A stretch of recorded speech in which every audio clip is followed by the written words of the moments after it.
ओम नमः सिद्धिभ्यः। नमो अरिहन्ताणं। नमो सिद्धाणं।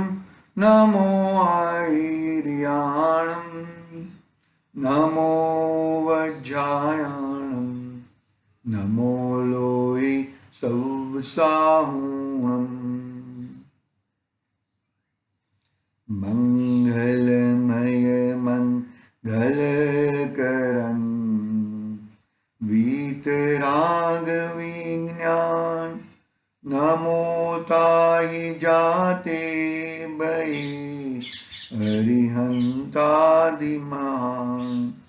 करि मंगल करिचु महान ग्रंथ करण को काज।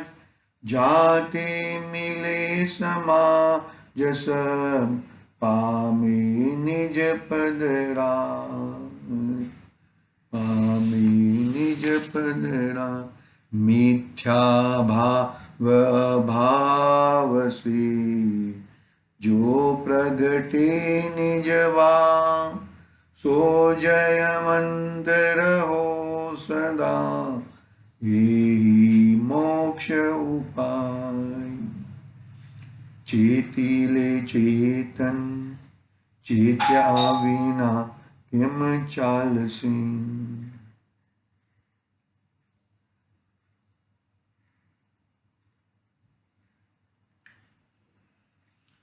मोक्ष मार्ग प्रकाशक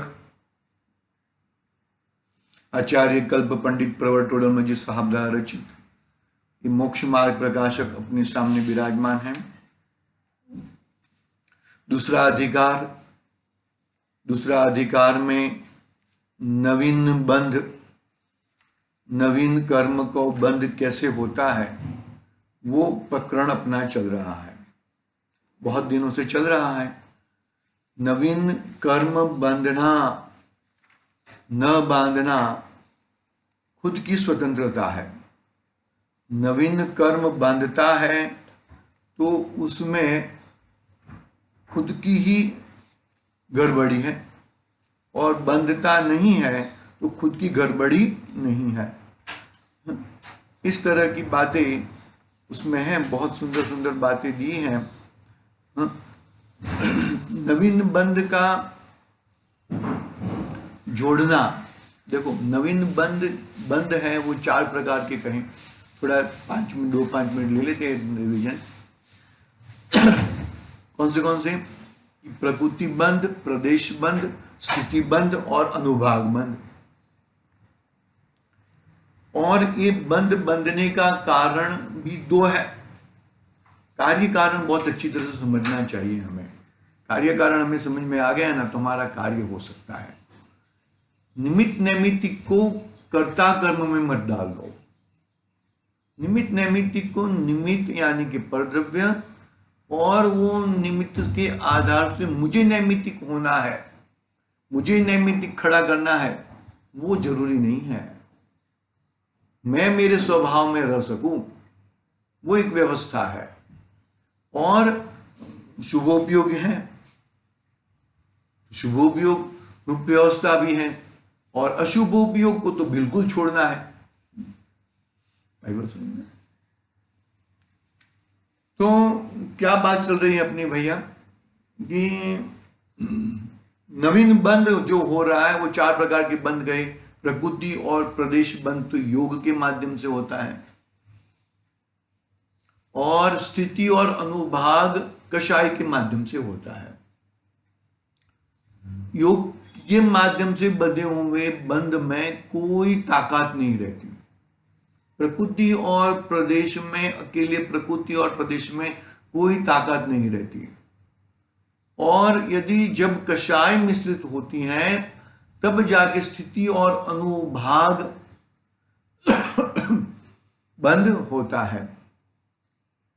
स्थिति और अनुभाग बंद ही जीव को तकलीफ देता है, जीव उसमें जुड़ता है, वो होता है। बहुत सारे हैं विषय उसके लिए बात करेंगे।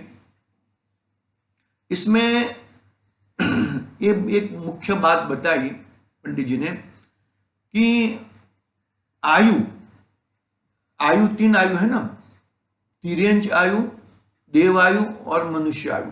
नरक आयु तो बहुत दुखमय है, वो तो समझ लो, तो तीव्र कषाय का ही, अति तीव्र कषाय का ही परिणाम है। आयु छोड़ के बाकी जो कर्म है, जो तुम्हारी तीव्र कषाय होएगी तो तीव्र बंद होएंगे, और मंद कषाय होएगी तो मंद बंद होएंगे। लेकिन आयु में उल्टा है, अति तीव्र कषाय होएगी तो कम आयु बंद होएगी, और कम कषाय होएगी तो बड़ी आयु बंद होएगी। समझ लेना आयु के बारे में और अन्य कर्मों के बारे में। फिर आगे इस बात को, जो प्रकृति, प्रदेश, स्थिति और अनुभाग, उसमें एक बीच में अबाधा काल एक पड़ा है। अबाधा काल, अबाधा काल क्या है कि भाई वो जो कर्म बंधे थे वो 10 साल के लिए बंधे थे, बरोबर है, तो उसका 10% पकड़ लो, उसका जो अमुक समय पकड़ लो, वो समय तक, वो अबाधा काल में वो कर्म उदय में आने वाले नहीं है।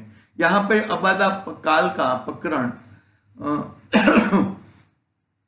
घुमटसार कर्मकांड के माध्यम से गुजराती प्रति में दिया है, पढ़ लेते हैं थोड़ा, और फिर आगे का प्रकरण हम चालू करेंगे।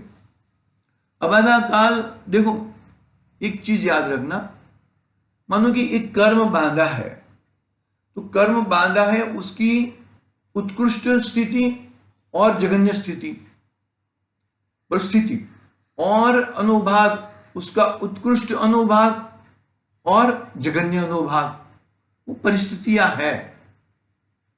मैंने ये कर्म बांधे हैं तो मुझे इतने समय तक भुगतने पड़ेंगे, ये कोई जरूरी नहीं है। पकड़ना बात को, अपकर्षण उत्कर्षण आएगी, आगे बात आएगी, वो बात करेंगे हम। जरा समझो, जरा थोड़ा समझो। मैंने ज्ञानावरणीय कर्म का बंध हुआ है, ज्ञानावरण कर्म का बंध हुआ है 30 कोड़ा कोड़ी सागर। अबाधा काल भी समझाता हूं मैं। 30 कोड़ा कोड़ी सागर, 30 कोड़ा कोड़ी सागर क्या हो, उत्कृष्ट स्थिति हुई, और एक अंतर्मुहूर्त जघन्य स्थिति हुई, जघन्य स्थिति हुई। तो उत्कृष्ट और जघन्य के बीच में और बहुत सारी स्थितियां हैं, घबराना मत बिल्कुल। 30 कोड़ा कोड़ी सागर तक मुझे केवल ज्ञान की प्राप्ति ना हो, ऐसी व्यवस्था नहीं है।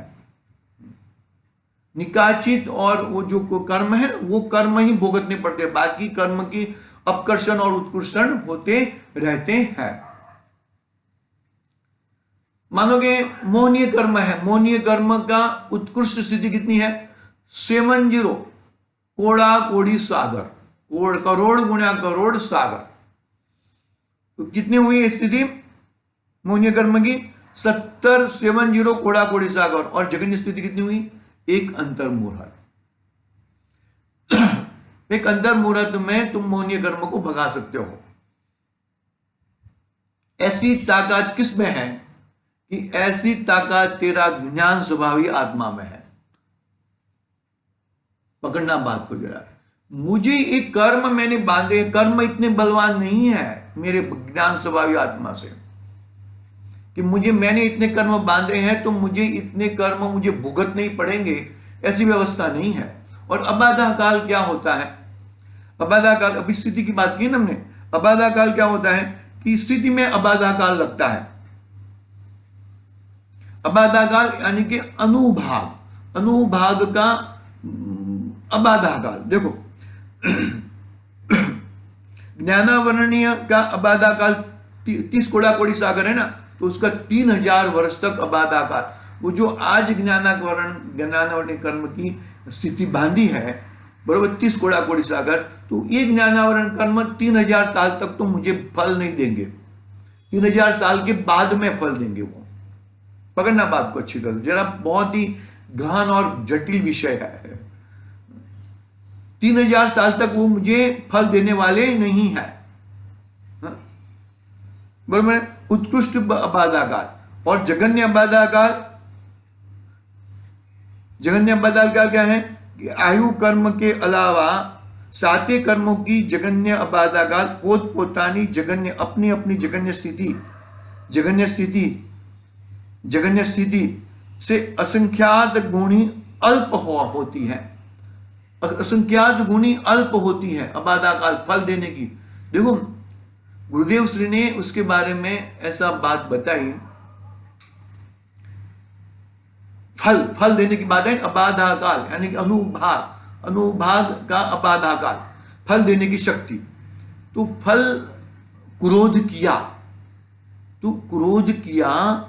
बरोबर है, उसका फल तत्काल मिल जाता है, फल तत्काल में, उसकी स्थिति लंबी तक रहती है, वो बात अलग है, उसकी स्थिति लंबी तक रहती है। लेकिन उसका देखो क्या कहा, आयु कर्म के सिवा साते कर्मों की जगन्य अबाधा काल अपने अपने जगन्य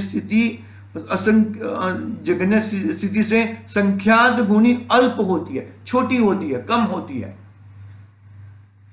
फल तत्काल मिल जाता है। मुझे अभी मेरे को आत्मज्ञान हुआ तो उसका फल तत्काल है, क्रोध हुआ तो उसका फल तत्काल है, तुम्हारा आत्मा क्रोधित हो जाएगा, उसकी स्थिति बंद होएगी, वो उसकी तीव्र मंदता के ऊपर अलग बात है, लेकिन वो फल इमीडिएटली मिल जाता है। वो स्थिति का मतलब क्या होता है कि वो कितने साल तक, कितने समय तक तुम्हारे साथ में वो कर्म रहेंगे। पहले भी बता दिया ना कि वो स्थिति इतनी लंबी बांधी है, इतना भुगतना, ऐसी कोई जरूरी नहीं है कि इतना हमें इतना बंधना ही चाहिए, इतना होना ही चाहिए, ऐसी कोई जरूरत नहीं है भैया। पकड़ में आ रही है कि नहीं आ रही बात में? समझना बात को अच्छी तरह से, धीरज पूर्वक, शांति पूर्वक हमें ये बात को समझना चाहिए। ज्ञानावरण की उत्कृष्ट क्या, 30 कोड़ा कोड़ी सागर और जगन्य स्थिति एक अंतर्मुहूर्त, अबाधा काल कितना है 3000 वर्ष, और उत्कृष्ट अबाधा काल, उत्कृष्ट 3000 साल तक अबाधा काल, और जगन्य अबाधा काल कितना है कि भाई आयु कर्म को छोड़ के बाकी सबके सातों सात कर्म जो स्थिति कही है ना, जगन्य स्थिति, उसके संख्यात गुणी अल्प होती है। आई बात समझ में? अनुभाग यानी कि जो स्थिति तुमने बांधी है, वो हिसाब से इतने समय तक तुम्हें फल मिलता ही रहेगा, वो इतने समय तक फल मिलता ही रहेगा वो। लेकिन अबाधा काल जो स्थिति है, अबाधा काल वो फल देने की, वो जगन्य स्थिति और उत्कृष्ट स्थिति, उत्कृष्ट स्थिति 3 साल 3000 वर्ष तक वो नहीं देंगे, लेकिन जगन्य स्थिति कितनी कही कि जो जगन्य स्थिति कही है उससे संख्यात गुणी अल्प। पढ़ लेता हूं मैं वो। आयु कर्म के सिवा साते कर्मों की जगन्य अबाधा पोतानी जगन्य स्थिति से संख्यात गुणी अल्प होती हैं, तथा आयु कर्म की जगन्य अबाधाकार आवली, जगन्य अबाधाकार आवली ना संख्यात्मा भाग प्रमाण तथा कोई आचार्य मते एक अंतर मुहूर्त पण होती है। समझ में आ गया है ना? तो ज्ञानावरण की स्थिति जगन्य स्थिति कितनी है? एक अंतर मुहूर्त, और उत्कृष्ट स्थिति कितनी है? 30 कोड़ा कोड़ी सागर। अबाधाकाल 3000 वर्ष में उत्कृष्ट अबाधाकाल, और जगन्य अबाधाकाल जो है स्थिति है, अंतर जगन्य स्थिति है, उससे संख्यात प्रमाण अल्प। ऐसे ज्ञानावरण दष्टावरण का समझ लो। 30 कोड़ा कोड़ी सागर उत्कृष्ट स्थिति, जगन्य स्थिति एक अंतर मुहूर्त, उत्कृष्ट अबाधाकाल 3000 वर्ष, और जगन्य अबाधाकाल जगन्य स्थिति से संख्यात प्रमाण अल्प। वेदनीय कर्म का भी 30 कोड़ा कोड़ी सागर। जगन्य स्थिति कितनी है? 12 मुहूर्त। 12 मुहूर्त, 12 मुहूर्त। एक मुहूर्त कितने का होता है? 12 एक मुहूर्त 1.5 घंटे का रहता है ना, 1.5 घंटे का रहता है। हाँ, तो वो 1.5 घंटा इंटू 12 यानी कि 18 घंटा तक रहती है वो जघन्य स्थिति, बराबर है। और उत्कृष्ट अबाधा काल 3000 वर्ष, और जघन्य अबाधा काल तो कितना रहता है भाई, कि जो जघन्य स्थिति है उसका संख्यात गुणा अल्प। मोहनीय कर्म की सबसे मैक्सिमम मोहनीय कर्म की स्थिति रहती है 70 कोड़ा कोड़ी सागर, और जघन्य स्थिति कितनी है, एक अंतर मुहूर्त स्थिति, एक अंतर मुहूर्त में मोहनीय कर्म भाग सकता है। याद रखना, ज्ञान बाण चलाओ, कौन सा भी योद्धा रहेगा वो सब कर्म के योद्धा, कौन से भी योद्धा रहेंगे सब भाग जाएंगे। वेदनीय कर्म शाता वेदनीय और अशाता वेदनीय, जब मोहनीय रहता है ना तब वो जिंदा रहता है, बाकी मोहनीय नहीं रहता है तो उसको शाता वेदनीय और अशाता वेदनीय कोई कुछ कर सकती नहीं है, कुछ कर सकता नहीं है कोई वेदनीय कर्म। मोहनीय कर्म ही राजा है, भले वो उसकी जघन्य स्थिति 12 मुहूर्त कर दी जघन्य स्थिति, लेकिन वो मोहनीय कर्म उड़ गया तो वो शाता वेदनीय का कुछ दम नहीं है, कुछ दम नहीं है। उत्कृष्ट अबाधा काल 7000 वर्ष, और जघन्य अबाधा काल जो स्थिति है, जघन्य स्थिति है उससे संख्यात गुणा अल्प।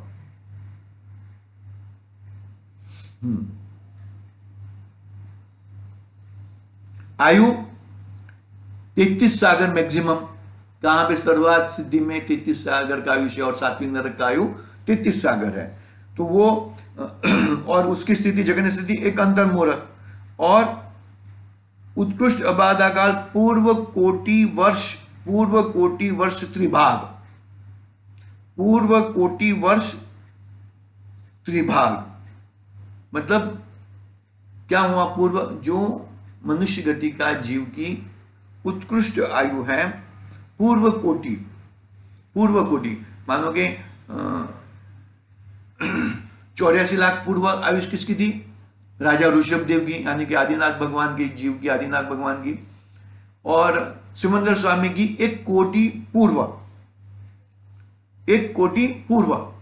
तो उसका त्रिभाग होता है उत्कृष्ट अबाधा काल होता है, और जघन्य स्थिति से संख्यात गुणा अल्प वो होता है। नाम कर्म 20 कोड़ा कोड़ी सागर, 8 मुहूर्त और 2000 वर्ष। गोत्र कर्म 20 कोड़ा कोड़ी सागर, 8 मुहूर्त और 2000 वर्ष, और अंतराय कर्म 30 कोड़ा कोड़ी सागर, 1 अंतर मुहूर्त जघन्य स्थिति, और 3000 वर्ष उत्कृष्ट अबाधा काल। और जघन्य अबाधा काल की तो बात कह दी कि भाई जो स्थिति है, जघन्य स्थिति है, उसकी संख्यात प्रमाण अल्प, बरोबर है। तो इससे क्या निश्चित क्या हुआ, इससे क्या, ये हमने पूरे 8 कर्म की हमने बात कर ली, तो 8 कर्म में हमने बात कर ली, तो एक बात की कर्म की, बरोबर है, उसकी कर्म की स्थिति और अनुभाग की। अबाधा काल का मतलब ये होता है कि उत्कृष्ट अबाधा काल इतने साल तक वो फल नहीं देता, और जघन्य अबाधा काल यह होता है कि भाई ये जो फल देगा, जो स्थिति है उसका संख्यात भाग अल्प, संख्यात गुणा अल्प, ऐसा, बरोबर है। अभी ये सब सारे कर्म की स्थितियां, कर्म का अनुभाग, कर्म का अबाधा काल बता दिया, उनसे हमें छूटना है तो कषाय मत करो। पंडित जी ने एक लास्ट में सेंटेंस से बता दिया, यदि तुम्हें बंद नहीं करना है तो तुम कषाय मत करो। एक बात समझ में, कषाय यदि करोगे तो बंद चालू रहेगा, कषाय हट जाएगी तो बंद हट जाएंगे। समझ में आ रही है कि नहीं आ रही बात? बहुत ही महत्वपूर्ण विषय है ये। महत्वपूर्ण विषय ये है कि तुम्हारी कषाय के अंदर सब गर्भित हो गया, मिथ्यात्व भी आ गया और सब आ गए, राग द्वेष भी आ गए, सब आ गए। है तो समझे? तो कषाय मत करो, ये उपदेश दिया पंडित जी ने। कषाय जितनी तीव्र करोगे, जितनी ज्यादा करोगे, इतनी कषाय, वो कषाय के कारण गड़बड़ होती है भैया। ऐसा समझ के हमें चलना चाहिए, अच्छी तरह से हमें समझना चाहिए, और समझ के हमारा कल्याण, हमारा कल्याण कर्म से नहीं होने वाला है, हमारे का कर्म के उदय से नहीं होने वाला है, निमित्त से नहीं होने वाला है। हमारा कल्याण हमारे स्व से ही होने वाला है। हमारा ज्ञान स्वभावी आत्मा ही हमारा कल्याणकारी कर सकता है। ठीक है, ये प्रकरण थोड़ा था, गुजराती में था इसलिए पढ़ा है। और अभी अपना जो अंतिम कलम ने अंतिम लाइन पढ़ी थी, वो लाइन थी कि जिन्हें बंद नहीं करना हो वो कषाय न करे। बस इतनी सुंदर एक लास्ट लाइन हमने कल पढ़ी थी कि यदि जो बंद नहीं चाहिए, तो कषाय मत करो। स्थिति और अनुभाग जो तीव्र बंद के कारण है वो नहीं करना है, तो कषाय मत करो, कषाय को छोड़ो। भाई करना तो पड़ेगा, अपनी स्वाधीनता है, कषाय करना न करना अपनी खुल स्वाधीनता है, इसके बिगड़ कषाय होती नहीं है। अभी आगे का प्रकरण बहुत महत्वपूर्ण प्रकरण है। कर्म 8 के, बरोबर है? कर्म कितने हैं? 8 कर्म है। और कर्म कैसे हैं? 8 कर्म कैसे हैं? जड़ है, ज्ञान से रहित है, ज्ञान उसमें नहीं है। तो एक कर्म करने से, यानी कि मोहनीय कर्म के सद्भाव से बाकी सब कर्मों में कैसा बंटवारा हो जाता होगा, उनको तो कुछ मालूम नहीं है। एक ज्ञानावरण की इतनी प्रकृतियां हैं, दर्शनावरण की इतनी प्रकृतियां हैं, नाम कर्म की इतनी प्रकृतियां हैं, तो ऐसे बंटवारा कैसे होता होगा? वो बहुत देखो, ज्ञानहीन जड़ पुद्गल परमाणुओं का यथा योग्य प्रकृति रूप परिणमन कैसे होता होगा? कल हमने उसका प्रश्न पढ़ा था, सिर्फ प्रश्न पढ़ा था। इसका आगे का जवाब बहुत ही सुंदर तरीके से उदाहरण के द्वारा पंडित जी ने बताया है। बहुत ही, और उदाहरण सिद्धांत के साथ इतना जबरदस्त मेल खाता है। ऐसा होना चाहिए, उदाहरण ऐसे होने चाहिए। कोई छोटे मोटे उदाहरण बीच में आ गए वो बात अलग है, लेकिन उदाहरण सिद्धांत के साथ एकदम जुल मिल जाना चाहिए। ठीक है, पढ़ते हैं हम। देखो, अब यहां कोई प्रश्न करे कि, प्रश्न वो टॉपिक समझ में आया कि नहीं आया? जड़ कर्म है वो तो ज्ञानहीन है, उसमें ज्ञान नहीं है, वो तो जड़ है, चेतन नहीं है, जड़ है। तो जड़ कर्म कैसे ये 8 कर्मों में परिणमन होते होंगे? कैसे मालूम पड़ेगा ये इसमें घुसना है, ये इसमें घुसना है, इसमें घुसना है? ये टॉपिक है अपना। प्रश्न खड़ा करते हैं यहां पर पंडित जी। देखो, अब यहां कोई प्रश्न करे कि उद्गल परमाणु तो जड़ है, उन्हें कुछ ज्ञान नहीं है, तो वे कैसे यथा योग्य प्रकृति रूप परिणमन करते हैं?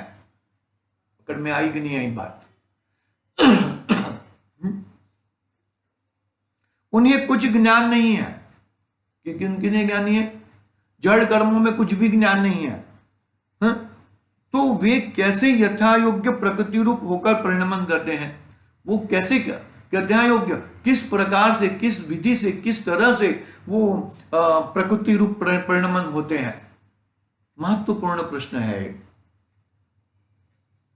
और महत्वपूर्ण प्रश्न,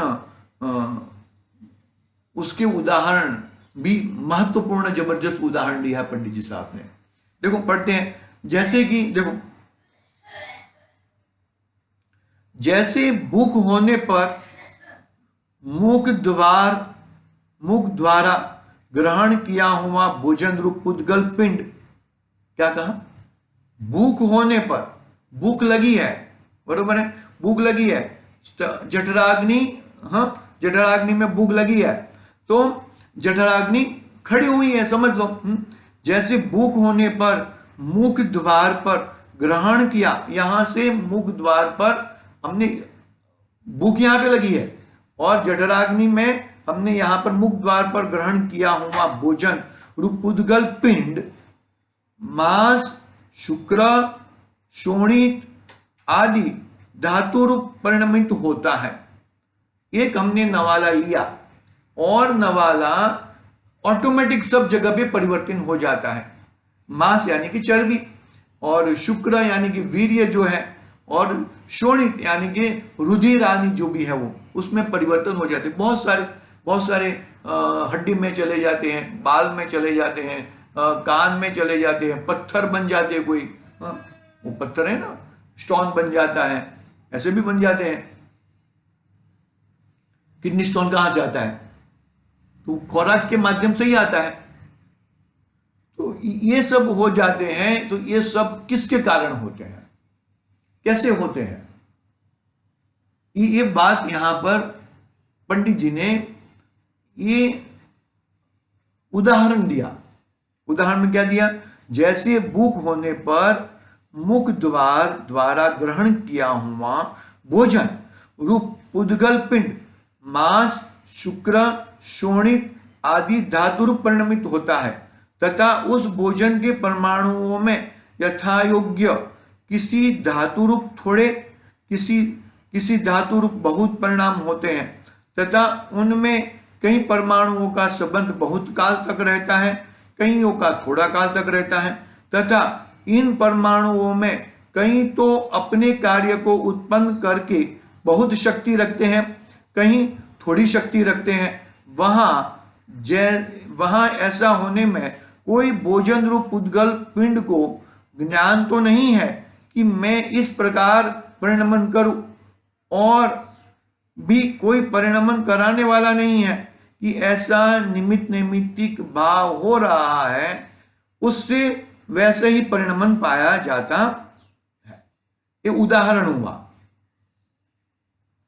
उदाहरण क्या लिया कि भाई हमने एक भोजन लिया, बराबर है, सुबह का भोजन लिया, दोपहर का भोजन लिया, शाम का भोजन लिया, 3 टाइम भोजन करते हैं, उसके अलावा ज्यादा श्रावक भोजन नहीं करते हैं। मुनिराज तो एक ही बार भोजन करते हैं, वो विषय अलग है, वो तो आहार लेते हैं। ठीक है, यहां पर ये जो भोजन किया, वो भोजन सब अलग अलग किस तरह से डिस्ट्रीब्यूट हो जाते हैं। देखो, ये जो आपने टैबलेट वगैरह देखी होगी, बरोबर है, डोजेस बनते हैं ना, टैबलेट के डोजेस। तो टैबलेट के डोजेस में ऐसा भी होता है कि हम डालते हैं यहाँ पर, तो कोई टैबलेट यहाँ से ही पिघलना चालू हो जाती है, और कोई टैबलेट है वो जठराग्नि में जाके पिघलती है। ऐसा क्यों? वहां पे वो कवच रहता है, और कवच के माध्यम से वो वहां पे जठराग्नि में, जठर में ही जाके इस प्रकार के एसिड के द्वारा वो वहां पे पिघलती है। वो सिस्टम है, बरोबर है। वो सिस्टम ऐसी क्यों बनी है कि भाई उसको वहां पर जाके पिघलना है और वहां के परमाणुओं को आगे पीछे करना है। तो यहां पर वो तो कृत्रिम बनी हुई है। हमने तो ऐसा भोजन में ऐसा कोई मिलाया नहीं है कि भाई ये भोजन में ये हड्डी रूप हो जाए, ये भोजन ये ब्लड रूप हो जाए, ये चर्बी रूप हो जाए, ऐसा हमने कुछ मिलाया नहीं। वो तो स्वयं ही ऐसा हो रहा है। तो भाई वो और कौन सा किस समय तक रहेगा, कौन सा किस ज्यादा समय तक रहेगा, कितना कम समय तक रहेगा, वो पूरी व्यवस्था के साथ वो लिया है। 3 पॉइंट बताए। तो भूख होने पर भोजन रूप उद्गल परमाणु उद्गल ग्रहण करता है, और उससे क्या होता है,